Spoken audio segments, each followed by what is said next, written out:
All right, let's go ahead and bring in John Kiriakou.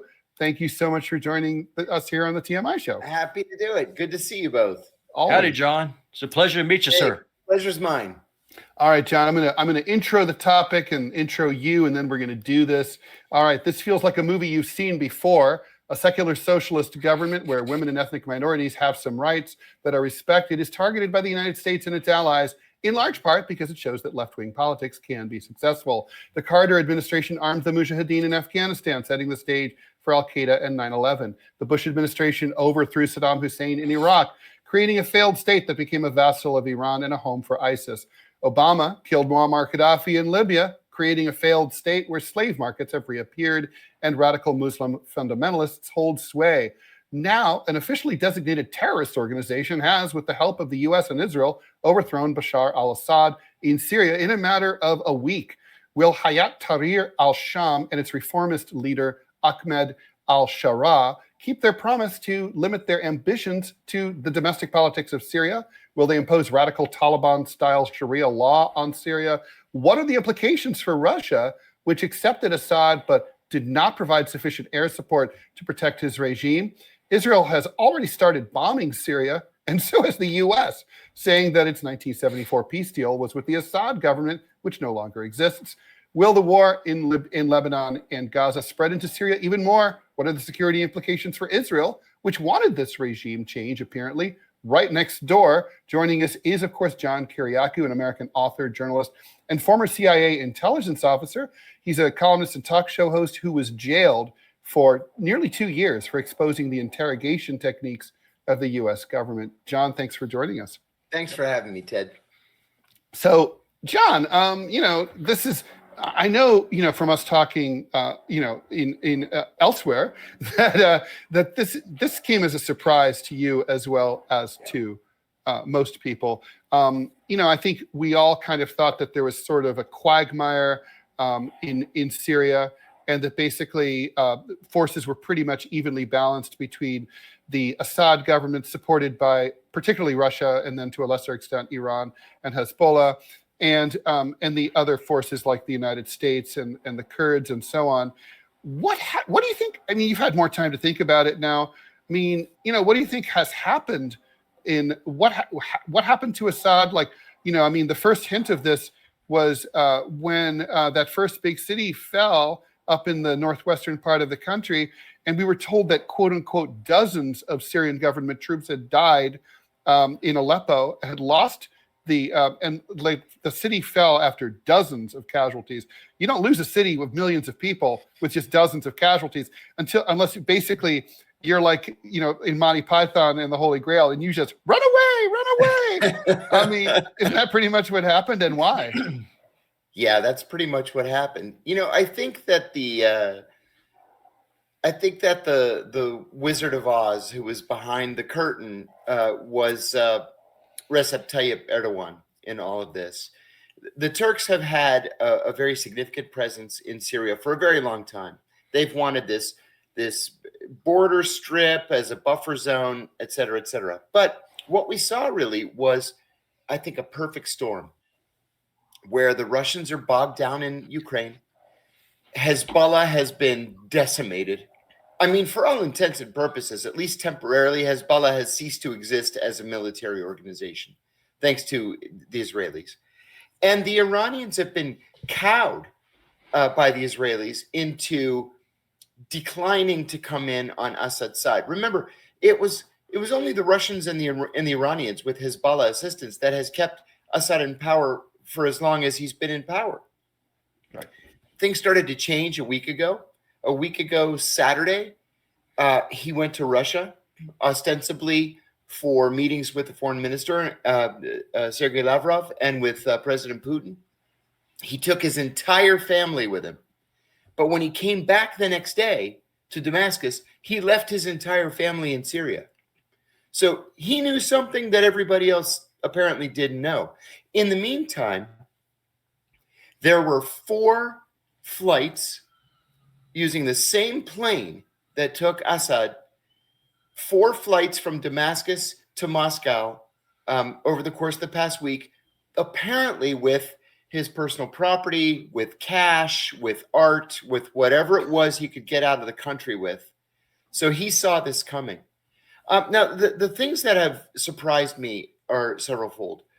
First, where the heck were the Russians? I mean, this is essentially Russia's only ally in the Middle East. The Iranians aside, that's more of a commercial relationship than a military one. But Syria was Russia's only ally, and they couldn't come up with 1,000 troops or a couple thousand troops or maybe some rockets or tanks to hold this thing off. And secondly, where were the Iranians? The Assad family adheres to the Alawi sect of Shia Islam, right? Syria is a majority Sunni Muslim country. The Gulf Arabs have always had a deep and abiding hatred of the Assad family, and they have supported these Sunni militant groups. So why didn't the Iranians say, "Oh my gosh, there's a danger to Assad. He's one of us. He's a Shia. We have to do something. We can't rely on Hezbollah to cross the border to help him, so we have to do it." And then they did nothing. So I think Assad was in this position this past week where there was literally nothing he could do to save himself. He just had to run. Are we going to find out that the Syrian army wasn't paid? That's part of what, I mean, I keep looking at analogies with Afghanistan, and then we learned that the Northern Alliance-backed government, the Ghani regime had not been paying their troops for many, many months, and the officers were stealing all the money. So that must be part of it too, right? I would assume, yes, because their money would be coming from Russia, and the Russians have their own problems right now. I wouldn't trust Syrian officers to equitably provide payment to the men under their command. And when you've got the Turks on the border, you have the Syrian Kurds fighting against you. You have Hayat Tahrir al-Sham blowing you up. The Iranians aren't going to help. Save yourself, man. Go back to your village, get your family, and run. And that's what happened. So I have go ahead, Ted. Robbie, please.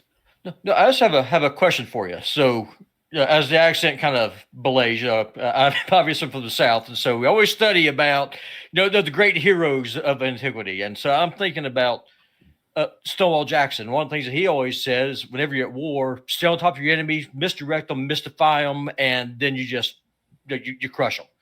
Yeah. So my question is with the whole thing with the pagers and with the Hezbollah blowing up and all this other stuff going on, where it looked like Israel was kind of playing hardball with the Hezbollah. Yeah. Is it possible that was a misdirection, that the real target was Syria all along, since the Syrian state was hollowed out anyway without a viable economy? Oh, yes, I do believe that. But I don't even think it was even so secret. I think it was all part of the longer game. Ted and I spoke about this when it took place. I support the Palestinian cause. I support Palestinian human rights. I believe that if we're going to be supporters of peace, then we have to be supporters of peace everywhere. Okay, with that aside, these continued Israeli attacks on Hezbollah have been absolutely brilliant. From an intelligence perspective and a planning perspective, brilliant. I spent 15 years in the CIA. I would have never thought of this. So they knew exactly what they were doing, and they knew the effect that this was going to have. I think the Israelis also learned a lesson when they blew up the Hamas safe house in Tehran. They've been killing Iranian nuclear scientists. They bomb Iranian military facilities. And then the response is, the Iranians lob a couple of missiles and kill some guy in an apartment. And they send over 700 drones, and 693 of them are shot down. There wasn't going to be a response.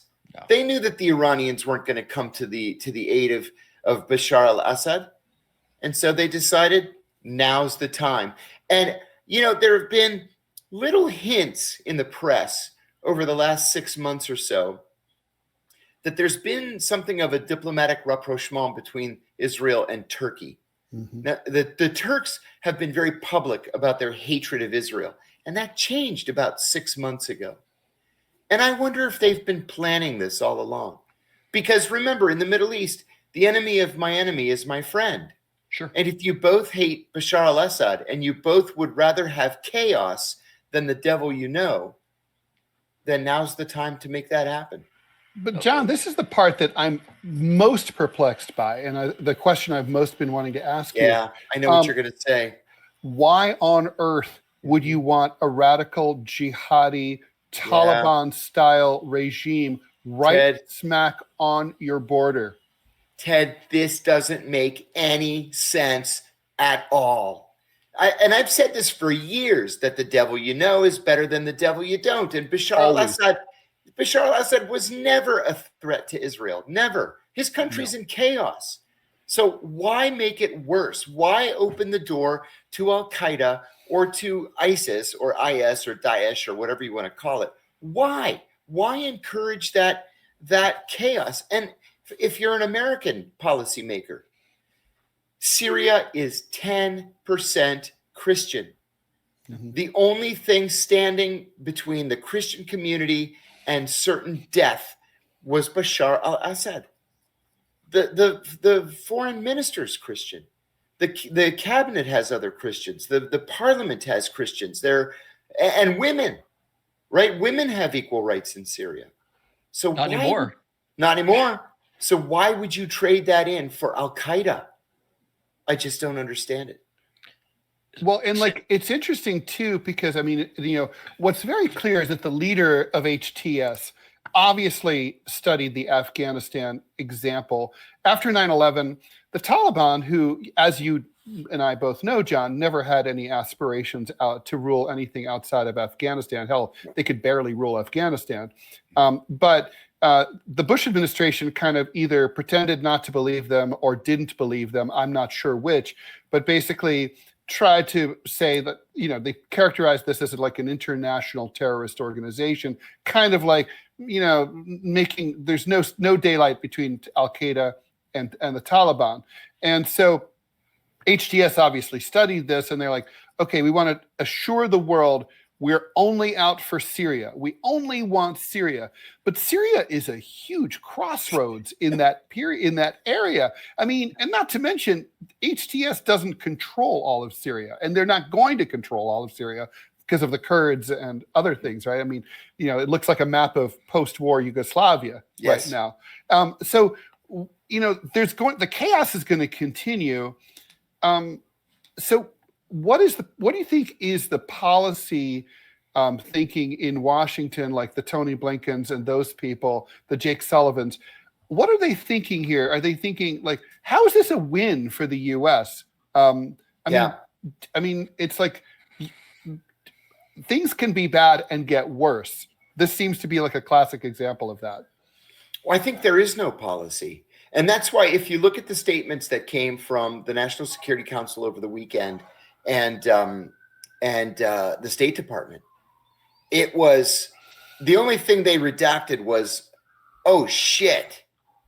And then they said, well, we're watching the situation very closely. Yeah, they're watching the situation because they had no idea it was going to happen. This was an intelligence failure, an analysis failure at the CIA to miss this and not be able to alert American policymakers. Not that we necessarily could have done anything anyway, but at least we would have been prepared for some of the initial fallout. And we weren't prepared for the initial fallout.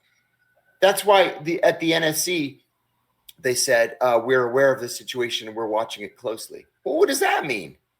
And the State Department, we urge all sides to remain calm. Well, thank you for that pearl of wisdom. So what are you going to do about it?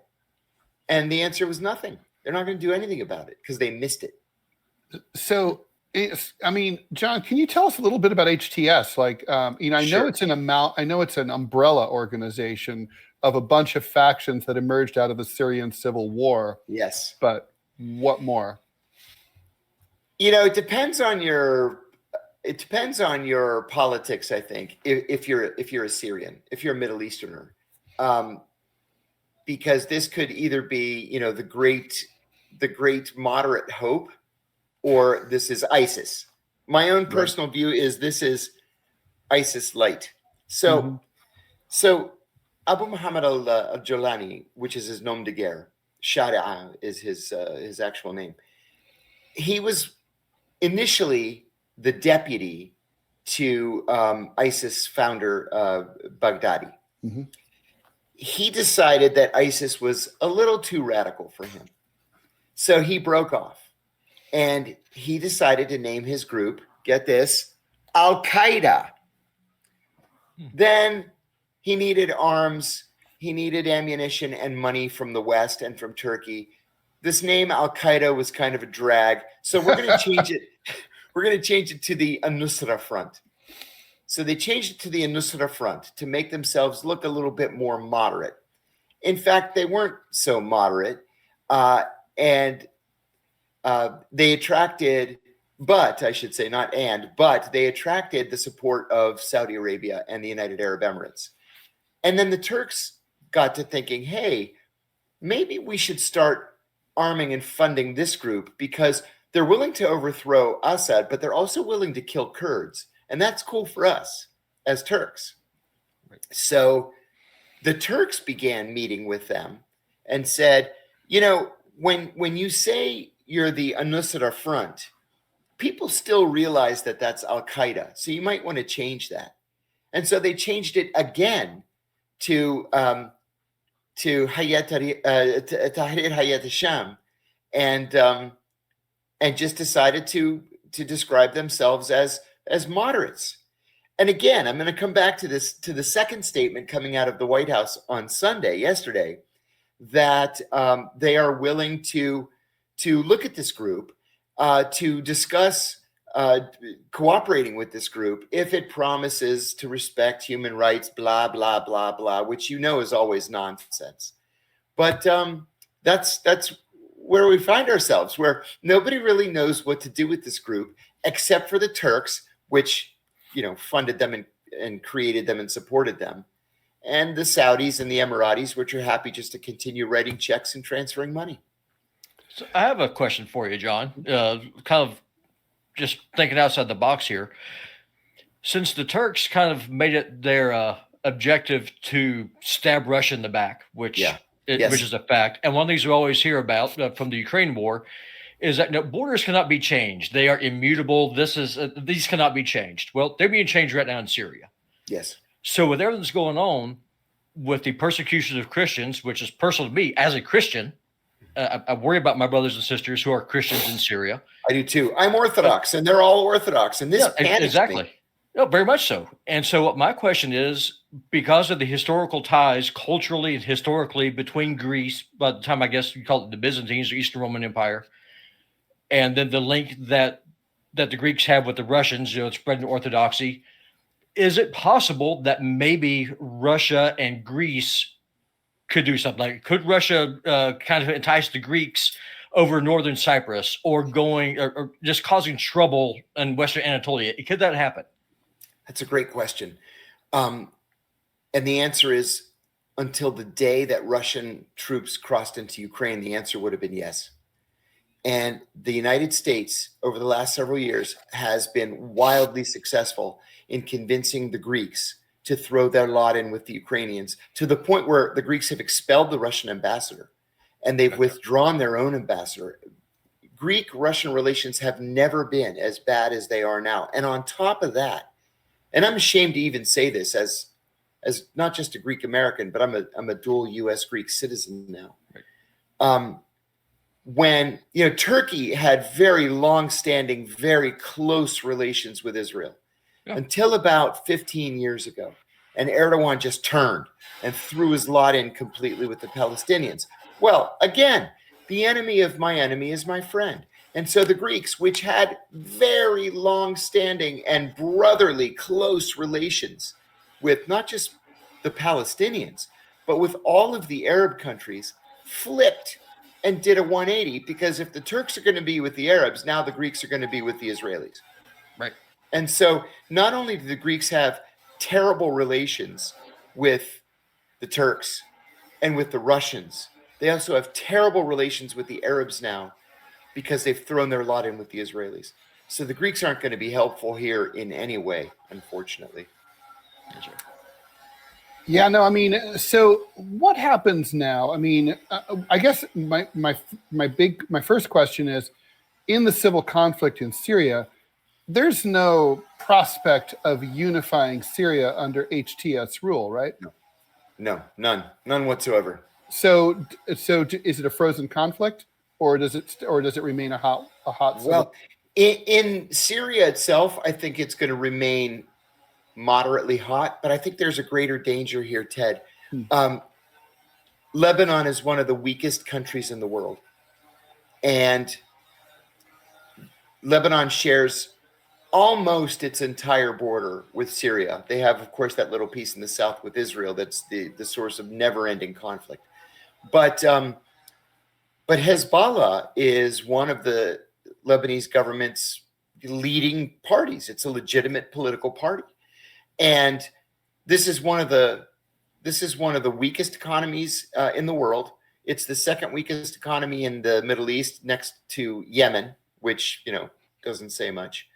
And I would fear that Lebanon is next, because if you have Lebanese Sunnis supporting the Syrian rebels, if you have Hezbollah in a state of complete disarray and chaos, then I would fear for the fall of Lebanon. You'd have a power vacuum. I mean, the cliche, you remember the joke, right? Back in the 80s, if you get Syria, you get Lebanon for free. Yeah, I do remember that, actually. People used to say that all the time. And I'll tell you, I was looking at the Iraqi press over the weekend, and the Iraqis are panicking. Like, oh my God, what just happened? And now they have to worry about ISIS returning to northern Iraq and just slaughtering thousands of innocent people again. Yeah, for people who forget, right, like what ISIS stands for, right? The last IS is Iraq and Syria, and then they shortened it to just IS because they were trying to go big and go beyond that. Okay, Israel. I always thought of them as mean, never thought of them as stupid. I'm starting to rethink that. Yeah, I think this is stupid. This is really stupid, right? Yeah. Listen, as bad as they might have thought Bashar al-Assad was, he was stable. And we would never read articles about, Syrian troops crossing into Israel or Syrians lobbing rockets into Israel. It was a state of what I don't want to say. I don't want to use the word peace, but it was the status quo worked for both sides. Let's say that. Mm-hmm. And now there is no status quo. Now it's chaos. So why in God's name would you want to get rid of a guy that is so weak that he's no challenge to you, but stable enough that he keeps everybody else at bay, and trade that in for ISIS? And that then there's doesn't make Russia. any sense at all. I mean, my take is, and tell me if I'm wrong, my take is that Russia smells victory or something that feels like it in Ukraine and can't risk taking diverting any resources away from closing that deal as soon as they possibly can. Sorry, Bashar, but we've got to look out for numero uno right now. That's us. But there's still a loss of prestige for Russia in this. I mean, Syria is such an old ally, right? Going back to the Tsarist times and throughout the Soviet period. Yes. And of course, meanwhile, we have the French crowing. Nobody ever mentions the context of that because of their own imperial experience in Syria. But what is going to happen? I mean, to Russia's influence in the Sahel and other places as a result of this. That's a good question. If they can't be counted upon. That's a very good question. And let's put this Syria thing vis-a-vis Russia in context too. Syria was Russia's only military ally in the Middle East. There's a large Russian Navy base on the Mediterranean in Syria, and there's a Russian army base outside of Damascus. Those are gone. They're done. The Russians either have left or are in the process of leaving. So this is a major setback for Russia in the Middle East proper. The Sahel is an interesting situation because what we're seeing there are not exactly Russian troops so much as they are Wagner Group mercenaries. Now, of course, they're operating on behalf of the Russian government. But if Russia isn't strong enough to stand up for its only ally in the Middle East, how in the world are they going to get all the way to Niger and Chad and Mauritania and all these other places in the Sahel to support Russian mercenaries? They're not.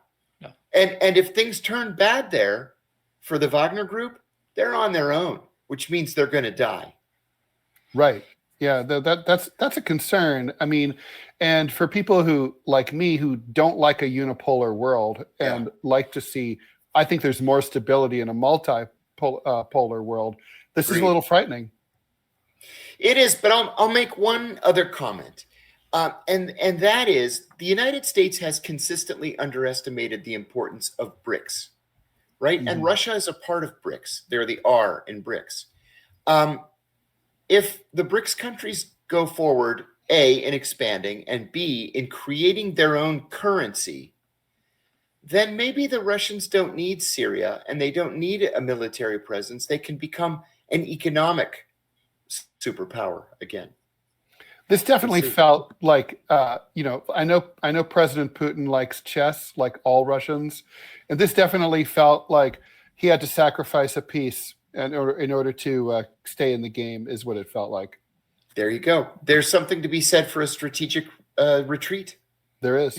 Yeah, I have a quick question. Cool. Is with what happened in Syria, is that a warning about having a frozen conflict? Because that's in effect what Syria had in the north with the Turks, with the U.S. in the east occupying the wheat and the oil fields in Syria, and the West obviously wants to have some kind of Korean-style frozen conflict in Ukraine. Well, to my way of thinking, I'm just a dumb redneck. Why do I know? But to me, this looks like this is not something that you particularly want to have happen, or else you could get ergodoned again and get hit whenever you're on the back foot. Is this, could the Russians make a case that this is why we cannot have anything that resembles a viable Ukraine? Like, they can't stop at the Dnieper. They have to keep going west. Frankly, if I were the Russian leader, I would have done that 3 years ago. It's almost as though the Russians were trying to be reasonable about this, and they were trying to reclaim the Russian-speaking areas, the Donbass, Donetsk and Luhansk, and to take back Crimea, which was stupidly given to the Ukrainians in the 1950s. But yeah, you may have a point there that the Russians realized they made a mistake, that they stopped short of Kiev. They stopped short of overthrowing the Ukrainian government, of occupying large swaths of Ukraine, in a lightning strike that would have taken everybody by surprise. And, maybe they've come to the conclusion that these slogs, along borders just aren't going to work over the long term. No, we've seen the same situation in Georgia and Azerbaijan. Yes. We're seeing it in Georgia right now. We're always waiting for China and Taiwan to blow up. Frozen conflicts are not good. No, if it was me, I would not stop talk to the Polish border, and I would say, hey, you want to do this? Let's do it now. I think Russia, my take on Ukraine, and we're going to let John go. I got to say, my take on that is just that Russia did not want to occupy surly, angry ethnic Ukrainians who did not want to be in Russia. And they kind of, in the same way that Ukraine shouldn't really want to occupy angry, surly ethnic Russians in eastern Ukraine, but in Crimea. Yep. All right, John. That's John Kiriakou. Thank you so much for joining us. John's an American author, journalist, and former CIA intelligence officer. Pleasure meeting you. He's a columnist and talk show host, and he was jailed unfairly and wrongly, and hopefully will soon be pardoned for exposing the interrogation techniques of the United States government. John Kiriakou, thanks for joining us. Thanks, guys. Talk to you soon. All the best.